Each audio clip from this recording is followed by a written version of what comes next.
قالوا بلا، وہ کہیں گے کہ ہاں آئے تھے، ہمیں باتیں بتائی گئی تھی، ہمیں سب کچھ پتہ تھا. قد جاءنا نذیر، خبردار کرنے والا بھی ہمارے پاس آیا تھا. فکذبنا، ہم نے سوچا کہ یہ تو پتہ نہیں کہاں کی باتیں ہیں، یہ موت اور آخرت کیا باتیں کرتے ہو. وہ موت کا تذکرہ تو کوئی سننا نہیں چاہتا، نہ موت کی کوئی فکر ہے اور نہ اس بارے میں سننا چاہتے ہیں.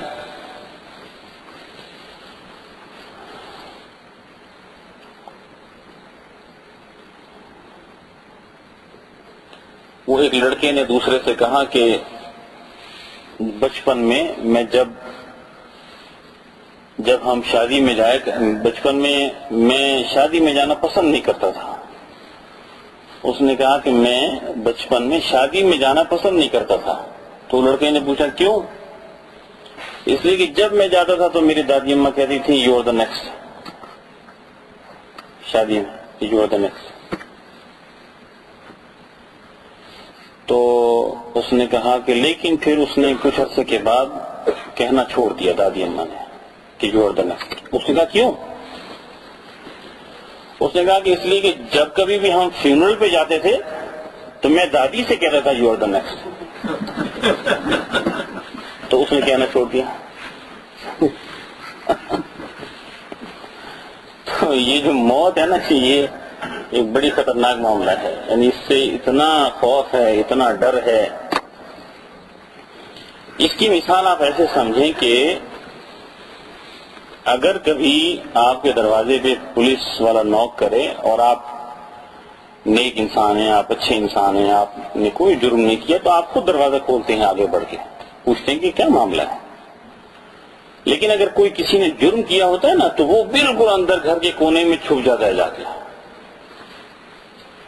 یہی معاملہ ہے کہ یہ ملک الموت فرشتہ جب آئے گا تو آپ نیک ہیں، اچھے ہیں، تو آپ کہیں گے کہ وہ فرشتے آپ سے خود کہیں گے کہ یا ایتھا النفس المطمئنہ ارجعی الی ربک، چلو اب اپنے رب کی طرف تمہارا وقت آ گیا ہے.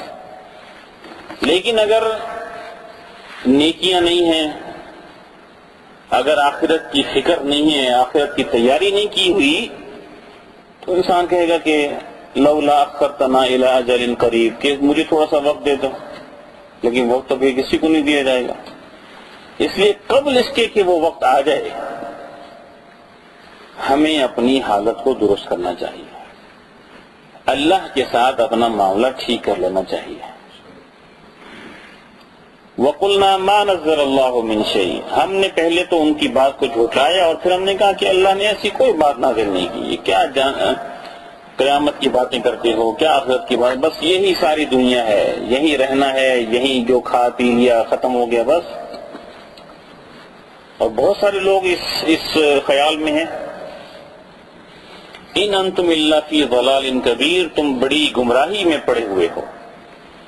وقالوا لو كنا نسمع او نعقل ما كنا في اصحاب السعیر، وہ کہیں گے کہ کاش ہم سن لیتے، کاش ہم ان کی بات سن لیتے، او نعقل، کاش ہم ان کی بات سمجھ جاتے.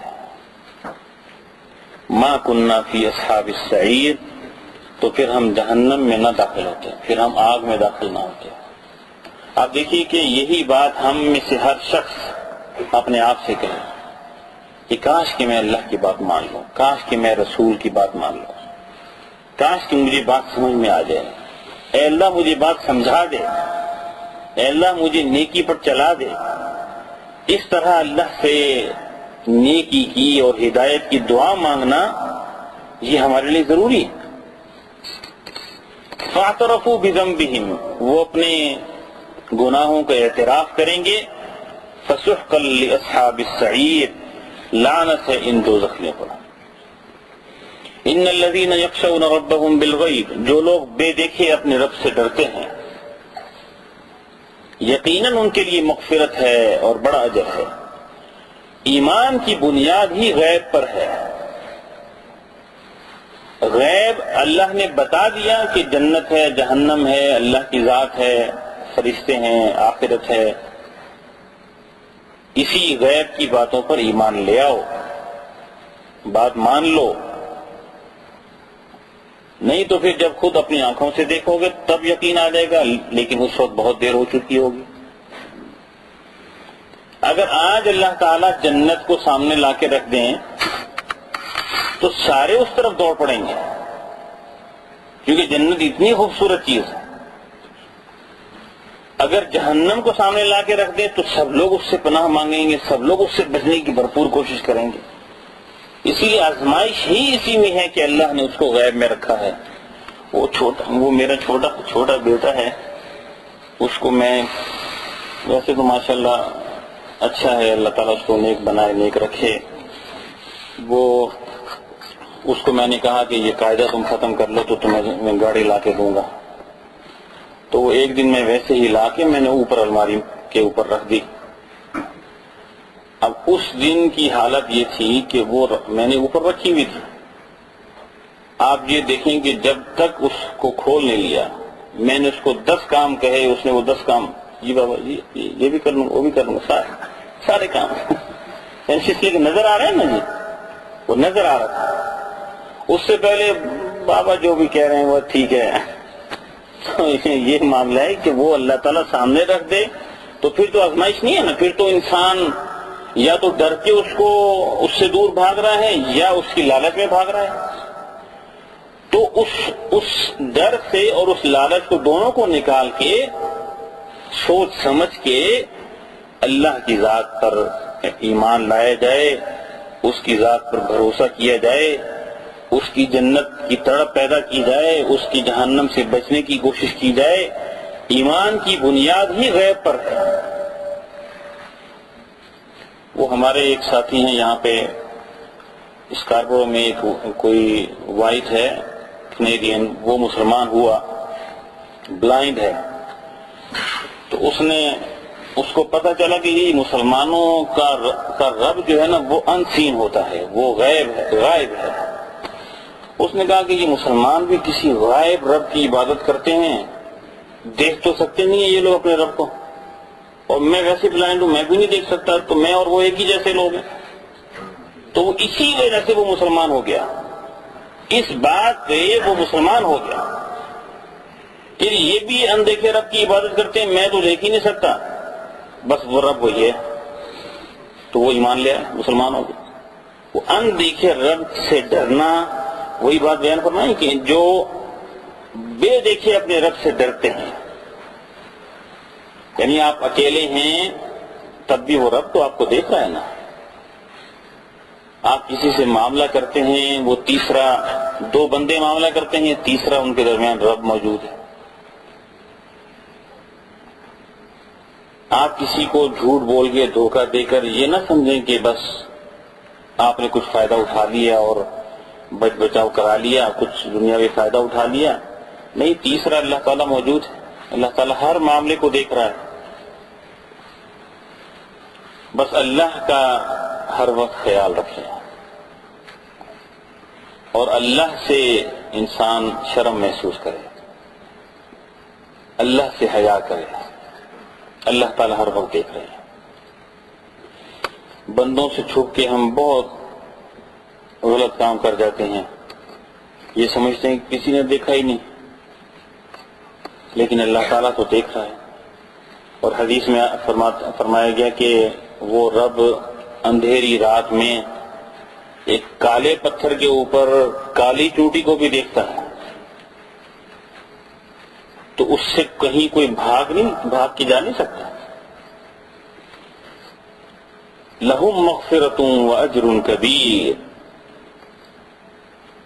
ان کے لیے مغفرت ہے اور بڑا اجر ہے۔ آپ صلی اللہ علیہ وسلم نے ایک اور اہم بات بیان کروں ہے کہ آپ صلی اللہ علیہ وسلم نے صحابہ سے فرمایا کہ تمہارے بعد ایسے لوگ آئیں گے جن سے میں تم سے زیادہ محبت کروں گا، جن سے میں تم سے زیادہ محبت کروں گا۔ صحابہ بڑے فکر مند ہوئے کہ ہم تو آپ کے ساتھ اٹھتے بیٹھتے ہیں، جب چاہیں آپ سے ملتے ہیں، آپ کی بات سنتے ہیں، آپ کی بات پر عمل کرتے ہیں، وہ ہمارے بعد آئیں گے اور آپ کو ان سے زیادہ محبت ہوگی۔ تو تو آپ نے فرمایا اس لیے کہ انہوں نے مجھے دیکھا نہیں ہوگا، لیکن پھر بھی وہ مجھ سے محبت کرتے ہوں گے، پھر بھی وہ میری اطاعت کرتے ہوں گے۔ آپ دیکھیں کتنی اہم بات، یعنی ہمارے لیے خوشخبری ہے، ہمارے لیے خوشخبری ہے کہ ہم نے تو خود اپنے نبی کو نہیں دیکھا، لیکن ان کی بات بھی مان کے ان کی بات پر عمل کر لیں تو یہی اس نبی کی بھی قربت کا ذریعہ بن جائے گا، نبی کے قریب ہونے کا ذریعہ بن جائے گا۔ اللہ تعالی ہمیں توفیق دے۔ وَأَسِرُّوا قَوْلَكُمْ أَوِ اجْهَرُوا بِهِ، فرمائے کہ تم چپکے سے بات کرو یا اونچی آواز سے بات کرو، وہ تو دلوں کا حال تک جانتا ہے۔ آپ کسی سے سرگوشی بھی کرتے ہیں، اس رب کو پتہ ہے۔ یہ اسی کی وضاحت ہے کہ وہ رب غیب میں بھی سب کچھ جانتا ہے۔ أَلَا يَعْلَمُ مَنْ خَلَقَ، اور وہ کیوں نہیں جانے گا؟ اس لیے کہ جس نے پیدا کیا وہ خود نہ جانے، جس نے پیدا کیا آپ کو وہ آپ کو خود نہیں جانے گا کیا؟ وَهُوَ اللَّطِيفُ الْخَبِيرُ، وہ بہت باریک بین ہے اور بہت باخبر ہے۔